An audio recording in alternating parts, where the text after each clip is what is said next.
I know on Facebook we're live, but now we're recording. Now we're recording. Okay, so I'm gonna mute myself. If you have questions, just say unmute yourself and say your question to me, and I will say them out loud to Chef Aaron.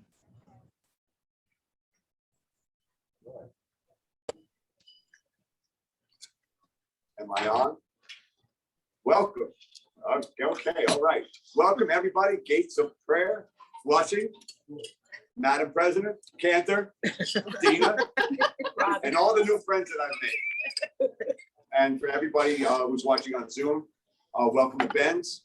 We're doing a presentation today, a demonstration of our famous, world famous, Ben's Coleslaw. As simple as it may sound, it's really quite a complicated dish. Yes, because there's flavor profiles that we put together that we have to maintain consistency all the time. So that's really the crux of this job, is to always maintain consistency of the product. We've got all our ingredients here, and we're not going to limit this discussion or this presentation to coleslaw alone. If anybody has any culinary questions they might want to ask, I'm here. I'm trained. And I'm happy to entertain any thoughts, questions, or comments that you might have. I was raised in my Bubby's kitchen, and that's where I first learned to cook, and that's where I really grew to love culinary art.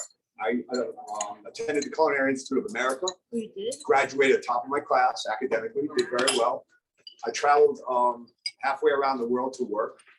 I've been in hotels, restaurants, country clubs, catering halls, on-premise, off-premise. I worked at Hawaii, which was a magnificent experience. Didn't make much money there, but it was fun on the beach at Maui. I've been in kosher for 30 years. A kosher catering. I work for every kosher caterer there is here on Long Island. I won't name any names. Some I'm still on very good terms with. And I'm really happy to be here. All right, I guess we should get started.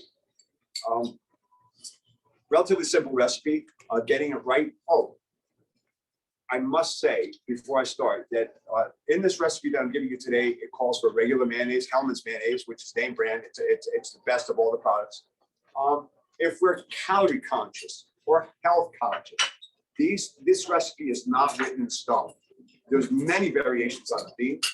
The recipe that I'm giving you is Ben's world famous, and we're very proud of it. I'm very proud of it. And even people who are dining here today say it's delicious, and I tend to agree. It's good. It's a good recipe. Right, it's a good recipe. There are variations if you want to do an Asian slaw, if you want to substitute Greek yogurt for the mayonnaise, if we're counting calories. So, or we do fat-free or low-fat mayonnaise. I see some people scoffing. No. This is the real deal. We're going to make the real coleslaw. And so, a couple of bites. Everything in moderation. My doctor says everything in moderation, even moderation. So, on that note, we have a head of green cabbage. It's heavy for its size, which means it's good water weight. It's hard to the touch. So, you want a good clean head of cabbage. The core. Always check the core. Whenever you buy produce that's been cut, celery, parsnips, carrots, cabbage, fennel, anything that's been cut from the farm, you want to check where it's been cut. Everything's going to have oxidation. Everything's going to be brown to some point. But it really is, to what extent. This has been trimmed for us, so I can't really tell. But looking at it is a real nice, cold, hard head of cabbage. We'll cut it directly in half. A French knife.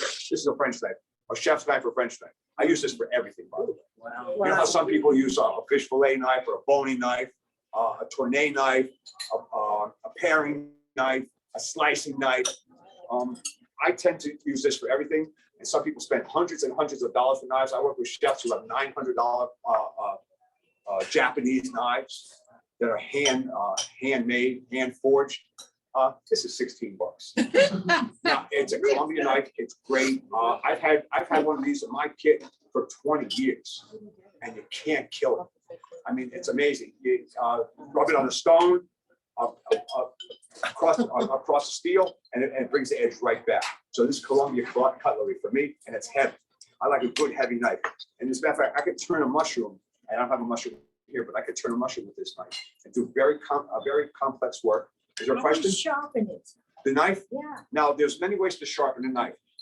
These days, I say I'm doing it. These days, it's a little easier because there's a lot of tools that you can buy in the store to make it very easy to sharpen a knife. I don't have them here, but I learned on a stone, on a whetstone. We have oil stones and whetstones. It's just a stone about this big. It's grit, a coarse grit on one side, fine grit on the other side, and you just rub the thing like this, like they do. Like as if I had a wheel, like a spinning wheel. I've seen guys use machines and they kill the knives. I would never put my personal knife on a machine. On a grinding wheel, you could destroy a knife in a heartbeat. So to sharpen it on a stone, these days they have these tools where you pull the knife through like little grate. I won't scoff at that. They're great. These tools where you draw the knife through the thing a couple of times and it brings the edge right back. Sometimes they're 10 or 20 bucks. Those are great tools to have. They're very handy and very convenient. I like to go old school and I use a stone and then a steel. I keep a steel. And I have some cooks in my kitchen. I've seen chefs who take a steel, one of those steels, and just keep working the steel on and off like a butcher, like the butchers do. And they told me in school, the chefs in school said, if you have a knife that needs more than 6 passes on a steel, then you need a stone. Because a steel, one of those long steels, is not for sharpening a knife, it's for honing. It's just for bringing a sharp edge back again, so you can cut meat, cabbage for coleslaw, fish, or what have you. All right, now this head of cabbage has a core here. So what I'm going to do is, it's with a V cut out the core.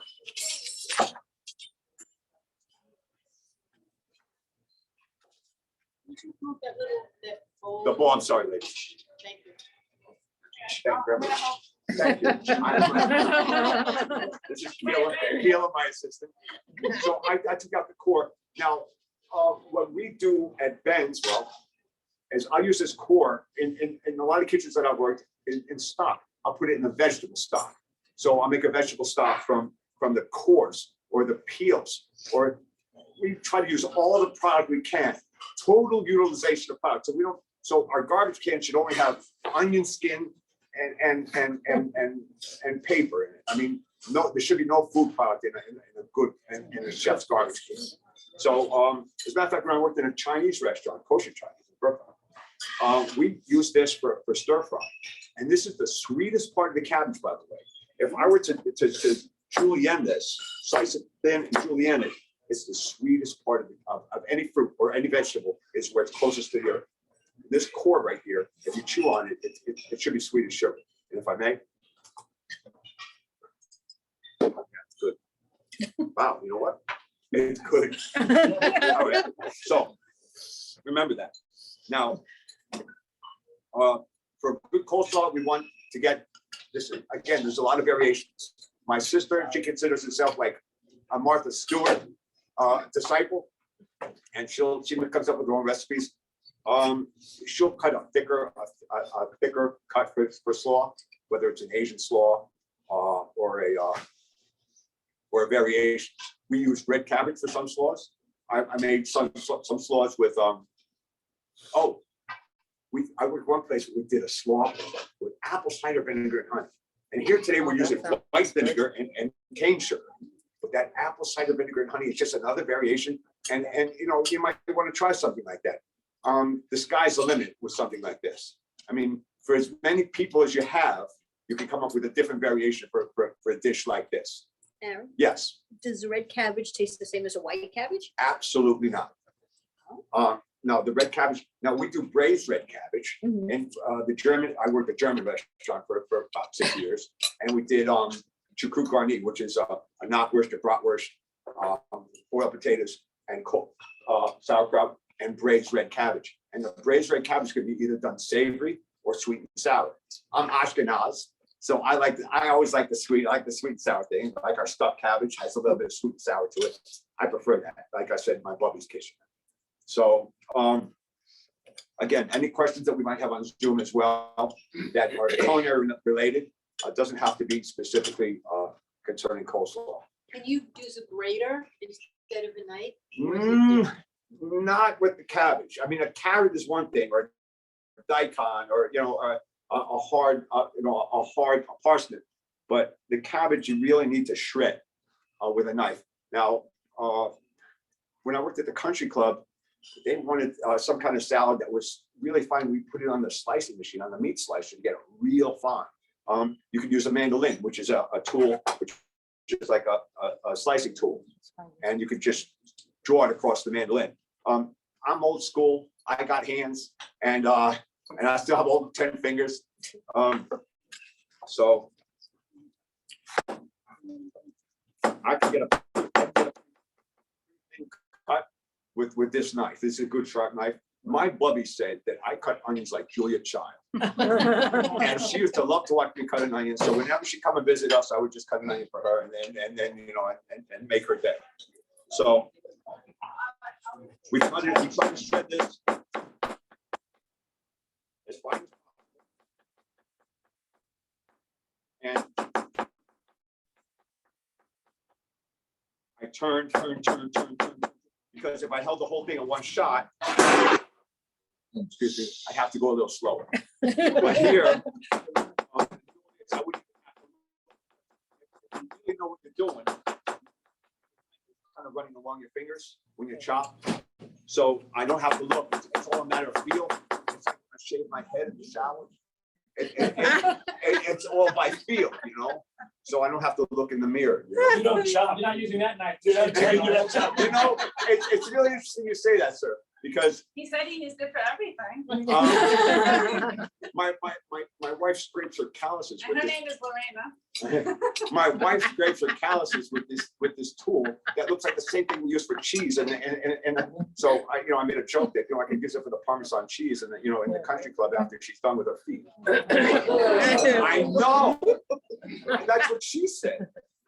All right. You enjoyed it. I did. did. That was I very thought it was funny. All right, so we shred this.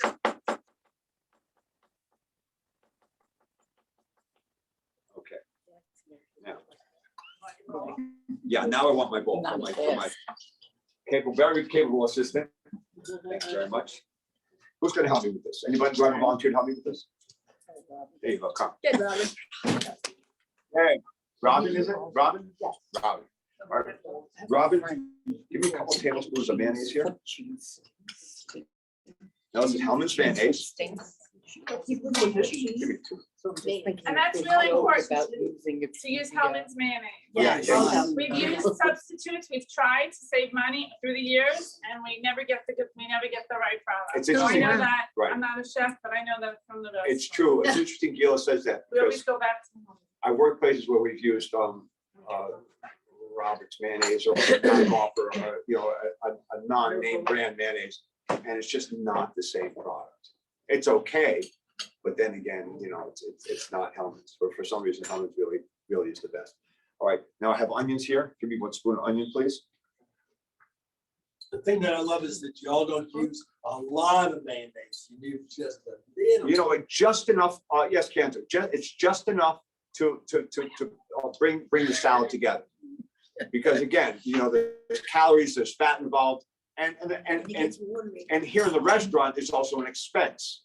So we have to kind of balance a good product versus our food cost. I have a question. Yeah.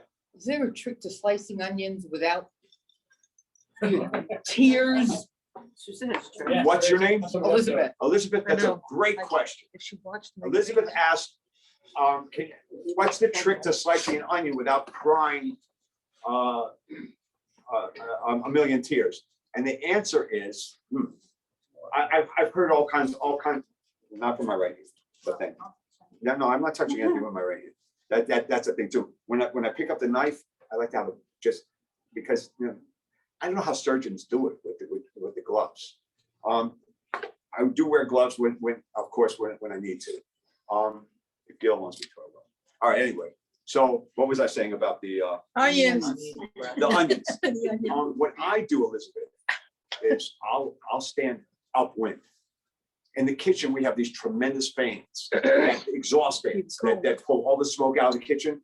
And I'll stand on the side of the breeze where the onion's getting carried the other way. Okay, let me rephrase it then. Yeah. For us people who live in Yes. normal kitchens. Right, Susan has. Susan I has. have it. go ahead. Those of you that watched me make the macaroni and cheese. latkes. Oh, the latkes, the potato latkes, yeah. If you peel your onion, you make it clean, ready to go. Then you put it in the freezer. And you put it in the freezer, but you have to watch it because if it freezes, you're gonna ruin the onion. Right. It gets too mushy. So what I do is I put it in the freezer, maximum 10 minutes. I really watch it. When you take it out, it's ice cold, so it's gonna hurt your hand a little bit. But if you grate fast, no tears whatsoever. Yay, thank you, Susan. Now, I've also do heard running to water. hold an onion under water. The Yeah. running Yeah, water I right find next if, to it. if I Yeah. put the sink, the water Yeah. on the cold water and I slice. Anything and to it's make just it Does that cold. help? Yes, Yeah, it does. and I keep the window open too. Now, It now- mitigates it. now, for my money, if I'm in a kitchen that doesn't have that, that tremendous exhaust fan, I just move fast. I just work as fast as I can. We have machines where I have to cut onions. Over my life, we make sauteed onions for the chopped liver, Yeah. for the kasha varnishkas, for the egg, barley, and mushrooms. So we do a tremendous pot of sauteed onions every week, and we have to cut those onions. And so I just move fast. Put them in the freezer. All right, thank you, Susan. It'll So work. that's a new one for me. And I My husband appreciate used to that. be in catering, I so he appreciate taught that. me. Yep. All right, see, so nobody has all the answers. Anybody who says they have all the answers and they know everything, they're not in my kitchen because then it just, nobody knows everything. I'm still learning myself. So. Yeah. All right, so, what else? It works. There's a little bit of white pepper here. I won't, okay, just sprinkle a little bit of that in there. What is that? What's the difference? So between Aaron, white pepper and black Is it, Cancer, thank you. I That's have perfect, one thank you. is it white pepper that gives it that little bit of heat? Now, that's a good question, Cantor. Or is for some reason, I think I'm tasting horseradish. Take this out of here, would you please? Somebody can.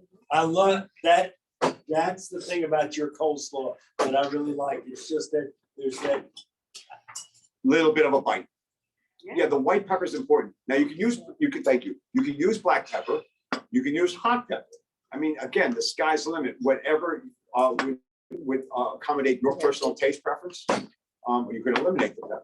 We use white pepper because that's our recipe, and it just happens to be really good. Real fine white pepper. Now the problem with the white pepper is that even if I do use gloves, there's white pepper in the kitchen. And it's all over the kitchen because I don't always have gloves on in the kitchen. Even though I change my gloves, it's in the air. I go home at night and I rub my eye in the car. And I have that in the pores of my skin. I mean, it's in my fingers. Even if I wash my hands, that white pepper never leaves you, And I go home and my wife makes me leave my shoes on the porch. I mean, but the white pepper, yeah, honestly, Susan, but the white pepper, it burns my eyes. It's pretty bad, but it makes a good coleslaw. All right, where are we? Some carrots, please. 4 fingers. Did he give you a recipe on how much? We have, the recipe for this will be online. Everybody will get we'll get email from Dina, correct, Dina?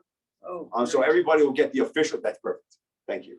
And some green peppers as well. Now, our coleslaw calls for carrots and green peppers. That's the garnish. How much green pepper? A little more. That's good. Thank you very much. So,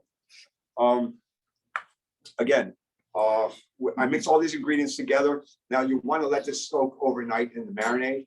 So we make coleslaw at Ben's 1 or 2 days before we serve. Because, hello.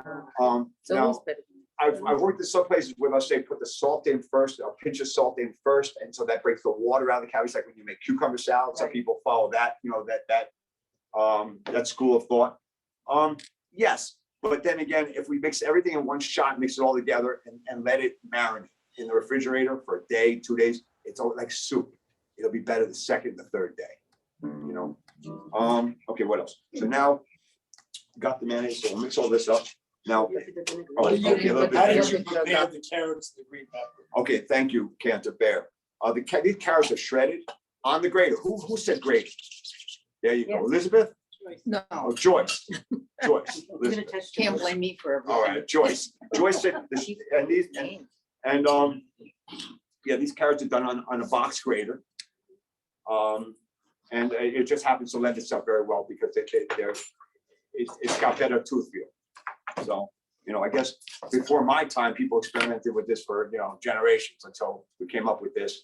And I inherited this recipe when I joined the Ben's team, and I'm really proud of it. And you know, interestingly, this recipe and all the other recipes we have here at Ben's are mine now. As all the other recipes of every other restaurant or kitchen, commercial kitchen I've ever worked, they're mine. And when I write my book or my memoir, I'll give the appropriate credit, thank you, to whomever taught me. Honestly, because I don't have that big an ego and I'm not that selfish. But this happens to be a really good recipe. All right, if I may, I'll just put a few drops of vinegar in here. And again, this is to taste. I do have the recipe in my pocket. Now, for those of you who want to know our recipe or Ben's, it's 400 pounds of cabbage, 50 pounds of sugar, 8 gallons of mayonnaise, 20 pounds of carrots, and 10 pounds of green peppers, a gallon of vinegar, white pepper, a good handful of white pepper, 6 hands of salt. That's right, 400 pounds of cabbage for one batch. And we do that 3 times a week. How many We make cabbages? 2 or 3 days. Yeah. How many cabbages All that cabbage. is, I'm sorry. how many cabbages is that? It's 400 pounds. That's 8 cases, and there's about 13 heads in the case, so 100 heads. Jeez. Yeah, and we do that 3 times a week. And I'm in Greenvale. This is Bayside. thank you. This is Bayside, and this is my first visit here, and it's nice here. Interestingly, the recipes we have at Ben's are they are written in stone, the standard, and we have a book. There's a Bible in the kitchen that's under lock and key, and all our recipes it's supposed to be exactly the same. Any Ben's you go is supposed to be exactly the same.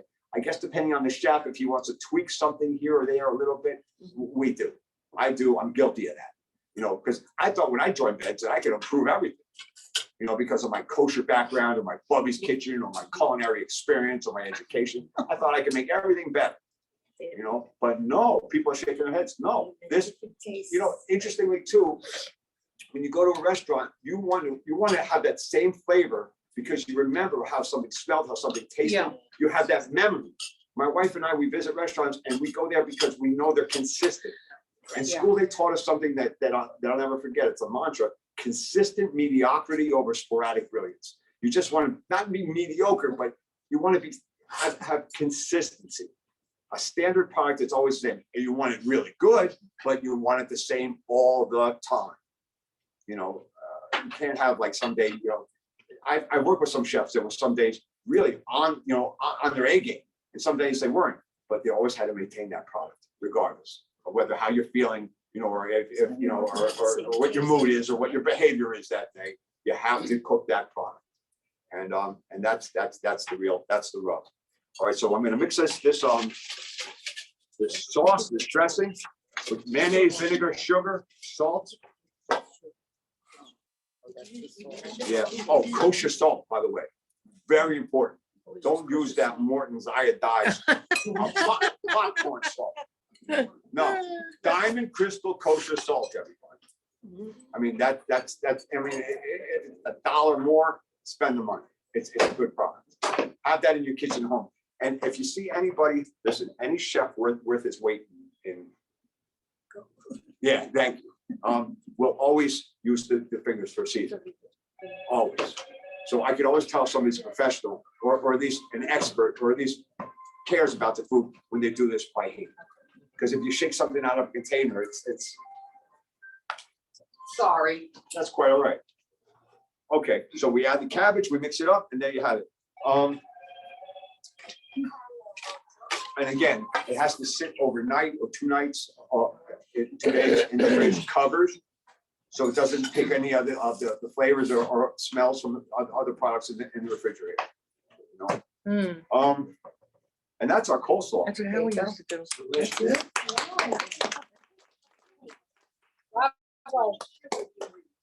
Now that's a good question too.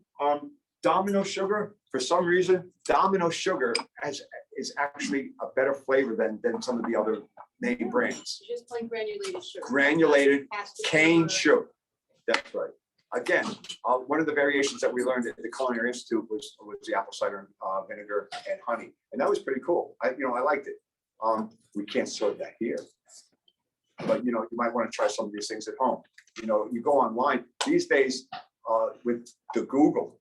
It's amazing what you can get online in terms of recipes or references or research. It's remarkable. When I was a kid, I guess when we were all kids, we didn't have this, this vehicle. I had to go to the library and open a book. Oh yeah, I know. But now it's so easy. We had to make paella recently on a job that I had, and I hadn't done that yet. I made poi at a luau in Hawaii, but I needed to learn a quick paella recipe for a gig, and I just went online and I found that does it, and I took all and I was able to find the common denominators of all those recipes and kind of put together from my experience, knowing how this works with that or how this flavor profile works with that. I was able to put something together that worked really well. So that's where experience comes into play. So get your hands wet, get your hands dirty, dig in. Be careful with the knives. But get yourself one of these, a 10-inch. Now that's interesting too, because we get professionals who come into the kitchen with an 8-inch chef's knife. It's a little shorter version. It's like what I call a Susie homemaker, knife. And I tell these guys, if you have to split up, well, I was going to say lobster, but we don't have those here. So, all right. So if you have to split a head of cabbage, you need a good heavy 10-inch knife. I've got 12s and 14s at home too, but this is my go-to. It's a workhorse. Again, $16. You can't go wrong. And I get these online from Amazon. Columbia cutlery, 10-inch. They come in multiple colors. We have a lot of these in the kitchen at Ben's. Green, yellow. Also, cutting boards. That's interesting too. Here at Ben's, because we're kosher, green cutting boards for vegetables, yellow is for chicken, red is for meat, blue is for fish. So we don't have cross-contamination. We have to follow health department code very closely, for the inspectors and for our customers. We have to maintain the highest level of health department code compliance. Sir. In regard to the kosher salt for the coleslaw recipe, Yeah. coarse or fine? Only coarse. And I'll tell you why. Because the fine salt, even fine kosher salt, just because of the surface area, you could use the fine, but you have to use half as much. And for some reason, the coarse kosher salt just it blends better, it dissolves better, it tastes better, in my opinion. Is it real salt? Like the other salt, if you read the ingredients on the salt, it's dextrose in salt. I didn't know that. If you ever read the- I did not know that. I just know what works and what, and what I've come accustomed to and what's good. Are there any female chefs at Ben's? That's a good question. In my kitchen, we have some ladies who do a better job than the men because honestly, because they're more meticulous. They have fine motor skills sometimes. Obviously not always, but the girls seem to do a really good job in the kitchen. The lady chefs that I've worked with have more often than not been better. Yeah. Some of us have smaller hands. That's why we need the Susie homemaker knife. Yeah, now I follow that and I agree with that. And I get it. But when I meet a big strapping guy, who's 6'4" with hands like catcher's mitts, and he comes in with one of those little knives, I can't help myself but to say something. Oh, what's interesting too, folks, is that just as a matter of course, in the professional chef's world, when you give one of your proteges or one of your colleagues a tool from your kit, it's considered like an honor to be granted a tool from someone else's kit. And I've got some tools, some forks, some knives, some garde-manger tools that I've been given over the years that I've given out, and I always cherish those things. Yeah, okay. Anybody else? Nope. All right. Well, again, it's very nice to have you here. And it's my pleasure.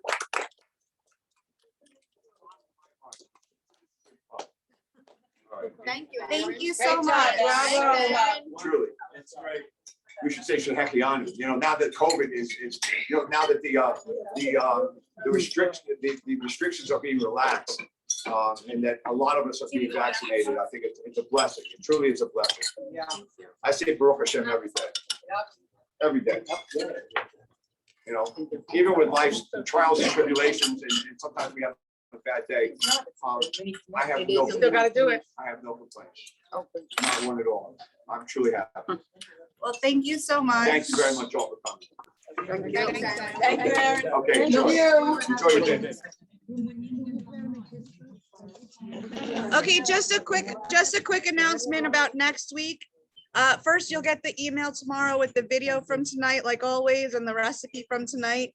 Next week, we're going to be making chocolate peanut butter pie, which can be made either dairy or parve.